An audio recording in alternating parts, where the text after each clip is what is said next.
Hi friends, അസ്സലാമു അലൈക്കും. Welcome to my YouTube channel.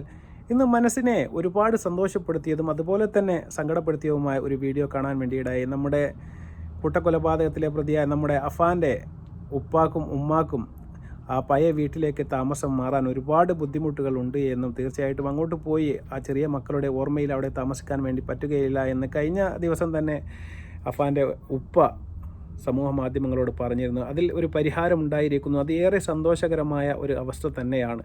തീർച്ചയായിട്ടും അതിന് മുൻകൈ എടുത്ത നമ്മുടെ ശ്രീകണ്ഠൻ നായരെ ഒരുപാട് തീർച്ചയായിട്ടും മനസ്സറിഞ്ഞുകൊണ്ട് അഭിനന്ദിക്കുകയാണ്. എന്നാൽ ഈ ഒരു കാര്യത്തെ വർഗീകരമായി ചിത്രീകരിച്ചുകൊണ്ട് വളരെ മോശമായ രീതിയിൽ ഇനി വീട് മാത്രമല്ല കുറച്ച് പൈസയും കൂടി കൊടുക്കണം എന്നൊക്കെ പരിഹാസവുമായി സോഷ്യൽ മീഡിയയിൽ ഒരുപാട് പേർ വീഡിയോ ചെയ്തതായി ഞാൻ എൻ്റെ ശ്രദ്ധയിൽപ്പെടുകയുണ്ടായി. തീർച്ചയായിട്ടും ആ മാതാപിതാക്കളുടെ ഒരു വിഷമത്തിൽ, ആ മാതാപിതാക്കളുടെ ഒരു മനസ്സ് എന്ന് പറയുന്നത്, നമ്മുടെ കുടുംബത്തിൽ നമ്മുടെ മക്കളെല്ലാം നഷ്ടപ്പെട്ട് ഇങ്ങനെ നിൽക്കുന്ന ഒരു വാപ്പാൻ്റെ വിഷമം നിങ്ങൾക്ക് മനസ്സിലാകണമെങ്കിൽ നിങ്ങളുടെ കുടുംബത്തിൽ അങ്ങനെ ഒരു അവസ്ഥ ഉണ്ടായാൽ മാത്രമേ നിങ്ങൾക്കത് മനസ്സിലാക്കിയെടുക്കാൻ വേണ്ടി സാധിക്കുകയുള്ളൂ. ആ പിതാവിൻ്റെ സങ്കടത്തിൽ, ആ പിതാവിൻ്റെയും മാതാവിൻ്റെയും സങ്കടത്തിൽ ഒന്നു ചേരുക എന്നുള്ള ഒരു കാര്യമാണ് നമ്മുടെ ശ്രീകണ്ഠൻ നായർ അദ്ദേഹത്തിൻ്റെ 24 ചാനലും ചെയ്തത്. തീർച്ചയായിട്ടും അദ്ദേഹം ചെയ്ത ആ പ്രവൃത്തി എല്ലാവരും അഭിനന്ദനം അറിയിക്കുന്നത് തന്നെയാണ് എന്നതിൽ യാതൊരു സംശയവുമില്ല. അതിനെ വളരെ മോശമായ രീതിയിൽ സമൂഹ മാധ്യമങ്ങളിലിട്ട് വലിച്ചേക്കുന്നത് നിർത്തണം എന്ന് മാത്രമാണ് നമുക്ക് അഭ്യർത്ഥിക്കാനുള്ളത്. അദ്ദേഹത്തിൻ്റെ മാതാപിതാക്കൾക്കാണ്, അല്ലാതെ അഫാന് വേണ്ടിയിട്ടല്ല അദ്ദേഹം വീട് കൊടുത്തത് എന്ന് കൂടി നിങ്ങൾ മനസ്സിലാക്കണം. അതിലൊരു വർഗീയത തിരികെ കയറ്റിക്കൊണ്ട് വളരെ മോശമായ രീതിയിൽ അതിനെ പ്രചരിപ്പിക്കുന്നത് ഇനിയെങ്കിലും അവസാനിപ്പിക്കണം. അദ്ദേഹത്തിൻ്റെ വാപ്പ എന്ന് പറയുന്നത് അത്രയും കാലം, ഏകദേശം 10-20-25 വർഷത്തോളം ഗൾഫിൽ അധ്വാനിച്ച് വന്ന് അവസാനം മക്കളോടൊപ്പം സുഖമായിട്ട് ജീവിക്കാം എന്നൊരു നിയത്തുമായി വന്ന ഒരു മനുഷ്യനാണ്. അദ്ദേഹം അവസാനം കണ്ട കാഴ്ച എന്ന് പറയുന്നത് എല്ലാം നഷ്ടപ്പെട്ടിരിക്കുന്ന ഒരു വാപ്പയുടെ വിഷമമാണ്. അദ്ദേഹം സ്വന്തം മകനെ എനിക്ക് കാണണ്ട, അദ്ദേഹം അങ്ങനെ ഒരു തെറ്റ് ചെയ്ത മകനെ എനിക്ക് കാണണ്ട എന്നാണ് ആ വാപ്പ പറയുന്നത്. അവൻ ചെയ്ത തെറ്റിനുള്ള ശിക്ഷ മരണമാണെങ്കിൽ അത് അവൻ അനുഭവിക്കണമെന്ന് പറഞ്ഞ ഒരു വാപ്പയാണ് അഫാൻ്റെ വാപ്പ. അത് നിങ്ങൾ മറന്നു പോകാൻ പാടില്ല എന്നാണ് സോഷ്യൽ മീഡിയ ഓർമ്മിപ്പിക്കാനുള്ളത്. ആ ഉമ്മാൻ്റെ അടുത്ത് എത്തി ഈ വിവരം നമ്മുടെ ശ്രീകണ്ഠൻ നായർ പറയുന്ന ആ വീഡിയോ നമുക്കൊന്ന് കാണാം.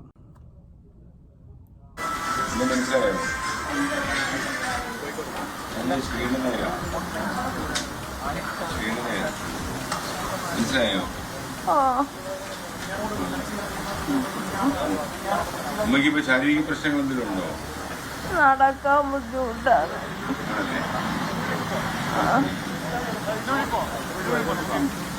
ഉമ്മ നമ്മളോട് ഒരു കാര്യം അറിയിക്കാൻ വന്നതാണ്.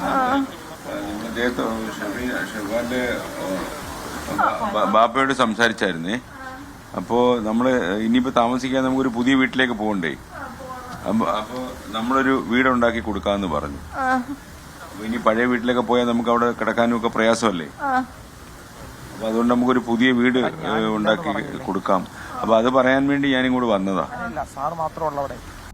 അപ്പോൾ തീർച്ചയായിട്ടും നമ്മൾ ഇപ്പോൾ കണ്ട ഈ വാർത്തയാണ് ഞാൻ പറഞ്ഞത് ഒരുപാട് സന്തോഷം തരുന്ന ഒരു വാർത്ത എന്ന്. തീർച്ചയായിട്ടും അതിനെ 24 ചാനലിനെ അകമഴിഞ്ഞ് നമ്മൾ പ്രോത്സാഹിപ്പിക്കുകയാണ്. തീർച്ചയായിട്ടും ഇത്തരം കാര്യത്തിൽ ഒത്തുചേർന്ന് ഒന്നുകൊണ്ട് ഒരു കൈ സഹായം കൊടുക്കുക എന്ന് പറയുന്നത് ഒരു ചെറിയ കാര്യമല്ല, അതൊരു വലിയ കാര്യം തന്നെയാണ്. ആ വാപ്പാൻ്റെ കണ്ണീരിന് മുന്നിൽ, അദ്ദേഹത്തിൻ്റെ ആ സങ്കടത്തിന് മുന്നിൽ തീർച്ചയായിട്ടും ശ്രീകണ്ഠൻ നായർ കാണിച്ച ഈ ഒരു കാര്യം വളരെ വളരെ സ്നേഹത്തോടെ നമ്മൾ സ്മരിക്കുന്നു.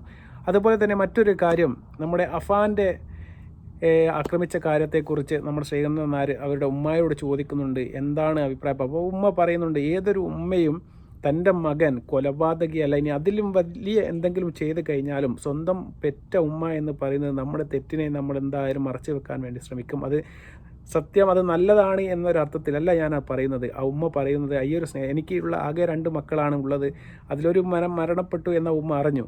തീർച്ചയായിട്ടും ഈ ലോകത്തിന് ഏക ശേഷിക്കുന്നത് മൂത്ത മകനാണ്. അവനൊരു കൊലപാതകിയാണെങ്കിലും ആ ഉമ്മാൻ്റെ ഒരു സ്നേഹം നിങ്ങൾ മനസ്സിലാക്കണം. ഉമ്മ പറയുന്നത് ഞാൻ കട്ടിലിന് വേണ്ടി തലക്ക് പരിക്ക് പറ്റിയതാണ് എന്നാണ്. ഉമ്മാനെ നമ്മൾ കുറ്റം പറഞ്ഞിട്ട് കാര്യമില്ല എന്നാണ് പറയുന്നത്. ഉമ്മ അതിൽ എന്ത് തെറ്റാണ് ചെയ്തിട്ടുള്ളത്? ഉമ്മ ഒരു തെറ്റും ഈ ഒരു കാര്യത്തിൽ ചെയ്തിട്ടില്ല. സ്വന്തം മകനോടുള്ള ഒരു സ്നേഹത്തിൻ്റെ മുന്നിൽ ആ ഒരു തെറ്റിനെ ഉമ്മ മറച്ചു വെക്കുക എന്നുള്ളൊരു തെറ്റുമ്മ ചെയ്തിട്ടുണ്ട്. അല്ലാതെ ആ ഉമ്മാനെ വളരെ മോശകരമായ രീതിയിലാണ് സമൂഹ മാധ്യമങ്ങൾ ഇപ്പോൾ പ്രചരിപ്പിച്ചു കൊണ്ടിരിക്കുന്നത്. ആ ഉമ്മാൻ്റെ വാക്കുകളിൽ അപ്പോൾ ഉമ്മയുടെ ഒരു കാര്യം ചോദിച്ചോട്ടെ. അപ്പോൾ ഉമ്മ ഇപ്പോൾ പോലീസുകാരോട് പറഞ്ഞ മൊഴി അതുപോലെ തന്നെയാണ് ഉമ്മ നിൽക്കുന്നത്? അതാണ് കറക്റ്റ്, ഞാൻ പറഞ്ഞതാണ് കറക്റ്റ്, എനിക്ക് അതേ ഓർമ്മ ഉള്ളു. അതായത് ഉമ്മ പറയുന്നത് കട്ടിലിൽ നിന്ന് വീണു അതാണോ പറഞ്ഞത്? ഞാൻ കട്ടിലിൽ നിന്ന് വീണതാണ് ഞാൻ പറയുന്നത്.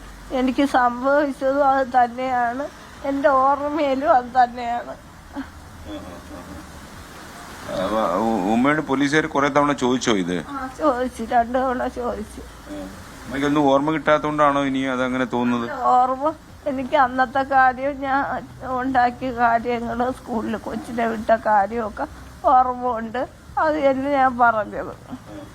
റഹീമിനോട് ഇത് തന്നെയാണോ പറഞ്ഞത്? ഫഹീമിനോട് ഇത് തന്നെ പറഞ്ഞു. ഉമ്മ എളുപ്പം സുഖമായിട്ട് വരിക. നമ്മൾ കൂടുതൽ ചോദ്യമൊന്നും ചോദിക്കുന്നില്ല. ഉമ്മ അത് കഴിഞ്ഞിട്ട് ഒന്നുകൂടെ മനസ്സൊക്കെ ശരിയാകുമ്പോൾ പോലീസുകാരോട് സംസാരിക്കും. ഇപ്പൊ അന്ന് നടന്ന സംഭവങ്ങളൊക്കെ ഉമ്മയ്ക്ക് ഓർമ്മയുണ്ടല്ലോ? എന്താണ്? അന്ന് ഈ മകൻ ചെയ്ത കാര്യങ്ങളൊക്കെ ഓർമ്മയുണ്ടല്ലോ? ഇവര് പറഞ്ഞു ഓർമ്മ ഉണ്ട്. ഉമ്മയ്ക്ക് അല്ലാതെ എനിക്കറിയില്ല, ഇവര് പറഞ്ഞ ഓർമ്മ ഉണ്ട്. അപ്പൊ ഈ ഉമ്മയ്ക്ക് എല്ലാം ഓർമ്മയൊക്കെ വരുമ്പം പോലീസുകാരോട് എല്ലാ കാര്യങ്ങളും പറയുക. കാര്യം ഞങ്ങൾ ഇങ്ങനെയുള്ള അക്രമങ്ങൾ ഉണ്ടാവാതിരിക്കാൻ വേണ്ടി ഇറങ്ങിയതാ ഉമ്മ. സാറേ, എൻ്റെ കൊച്ചിനെ ഇറക്കാൻ പറ്റൂ, എൻ്റെ കൊച്ചിനെ ഇറക്കി തരണം എങ്ങനെയെങ്കിലും. എൻ്റെ മൂത്തോ ഇളയോ മരിച്ചു, ഇനി എനിക്ക് മൂത്തോനെ അവനെങ്കിലും എനിക്ക് ഇറക്കി തരണം എങ്ങനെയെങ്കിലും. എനിക്ക് അവനെ പ്രതീക്ഷിച്ചാണ് ജീവിക്കണം. അല്ലെങ്കിൽ ഞാൻ എന്തെങ്കിലും കുടിച്ച് മനുഷ്യന്. അപ്പോൾ ഈ ഒരു കാര്യം നിങ്ങൾക്ക് ശ്രദ്ധിച്ചാൽ തന്നെ മനസ്സിലാവും. ആ ഉമ്മാക്ക് ഒരു കാരണവശാലും തീർത്തു ബോധം തിരിച്ചു കിട്ടി എന്ന് പറയാൻ വേണ്ടി സാധിക്കില്ല. അത് ശ്രീകണ്ഠൻ നായർ തന്നെ പറയുന്നുണ്ട്. ആ ഉമ്മാക്ക് ഓർമ്മയുള്ള ഒരു കാര്യം എന്ന് പറയുന്നത്, രാവിലെ ചെറിയ മകനെ ചോറും സ്കൂളിലേക്കുള്ള സാമഗ്രികളെല്ലാം വെച്ചുകൊണ്ട് ആ കുട്ടിയെ സ്കൂളിലേക്ക് പറഞ്ഞയക്കുന്നതും അതിന് ശേഷം നടന്ന ഒരു കാര്യം മാത്രമേ ആ ഉമ്മാക്ക് ഓർമ്മയുള്ളൂ. അത്രയ്ക്കും ശക്തമായ അടിയായിരിക്കും ആ ഉമ്മയുടെ തലക്ക് കിട്ടിയിട്ടുണ്ടായിരിക്കുക. തീർച്ചയായും 100% ഉമ്മയുടെ ബോധം തിരിച്ചു കിട്ടിയെന്നൊന്നും നമുക്ക് പറയാൻ വേണ്ടി സാധിക്കുകയില്ല. ഉമ്മ പറയുന്നുണ്ട്, എനിക്ക് അത്രയേ ഓർമ്മയുള്ളൂ. എൻ്റെ ഒരു കുട്ടി ഇപ്പോൾ തന്നെ മരണപ്പെട്ട് കഴിഞ്ഞു. ഇനി ബാക്കിയുള്ളത് അഫാൻ എന്ന് പറയുന്ന ഈ മോൻ മാത്രമാണ്. അതൊരു കൊലപാതകയാണ് എന്നറിഞ്ഞിട്ടും ആ ഉമ്മ സ്നേഹിക്കുന്നത് ഉമ്മയുടെ സ്നേഹമാണ്. നമ്മളെ ഉമ്മ പറയുന്ന തെറ്റിനെക്കാട്ടിലും ഒരു കുട്ടിക്ക് ഒരു അമ്മയ്ക്ക് ആ കുട്ടിയോടുള്ള സ്നേഹം തീർച്ചയായിട്ടും നമ്മൾ മനസ്സിലാക്കണം. ഏതൊരു കുട്ടി കൊലപാതകയോ ഇനി അതിലും വലിയ എന്തെങ്കിലും തെറ്റ് ചെയ്തവനോ ആണെങ്കിലും ആ അമ്മയ്ക്ക് ആ കുട്ടിയോടുള്ള ഒരു സ്നേഹം അത് നമ്മൾ മനസ്സിലാക്കണം. തീർച്ചയായിട്ടും അതുകൊണ്ടാണ് എന്ത് തെറ്റ് ചെയ്താലും ആരും ഈ ലോകത്ത് ക്ഷമിച്ചിട്ടില്ലെങ്കിലും സ്വന്തം ഉമ്മയോ അല്ലെങ്കിൽ സ്വന്തം അമ്മയോ ക്ഷമിക്കുമെന്ന് നമ്മൾ പറയുന്നത്. ഉമ്മ ചെയ്ത തെറ്റിനെ നമ്മൾ ന്യായീകരിക്കുകയല്ല.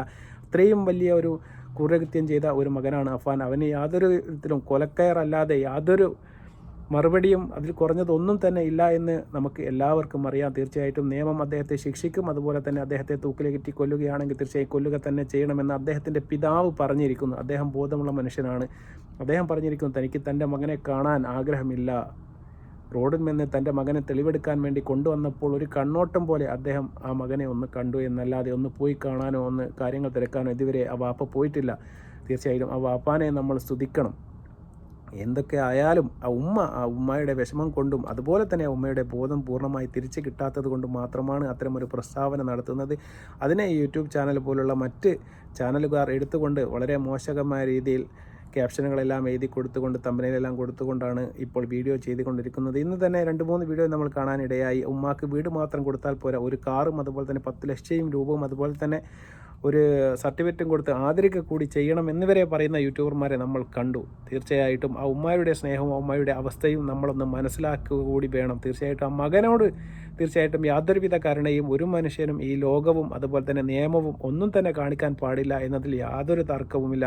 ഈ ലോകത്ത് കിട്ടുന്ന ഏറ്റവും വലിയ ശിക്ഷ മരണശിക്ഷയാണ്. ആ ശിക്ഷയാണ് ആ മകന് കിട്ടേണ്ടത്. അതിനുവേണ്ടി എല്ലാവരും ദുആർക്കുകയും ചെയ്യണമെന്നാണ് എനിക്ക് പറയാനുള്ളത്. എന്നാൽ ആ കൂട്ടത്തിൽ നമ്മൾ ഈ കുടുംബത്തോട് യാതൊരു വിധത്തിലും ഇത്തരത്തിൽ ഒരു പെരുമാറ്റം ഒരു ആളുടെ ഭാഗത്തു നിന്നും ഉണ്ടാവാൻ വേണ്ടി പാടില്ല.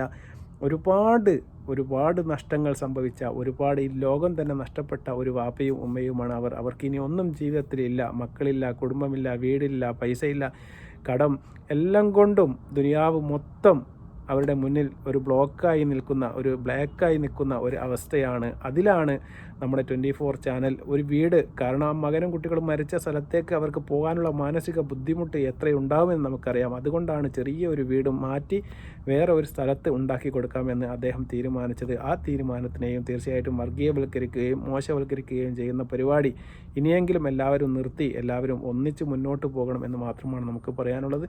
തീർച്ചയായിട്ടും മറ്റൊരു വീഡിയോയുമായി വരുന്നത് വരെ നിങ്ങൾക്ക് ഈ വീഡിയോ ഇഷ്ടപ്പെടുകയാണെങ്കിൽ തീർച്ചയായിട്ടും നിങ്ങൾ ലൈക്ക് ചെയ്യുക, ഷെയർ ചെയ്യുക, സബ്സ്ക്രൈബ് ചെയ്യുക. അസ്സലാമു അലൈക്കും വറഹ്മത്തുള്ളാഹി.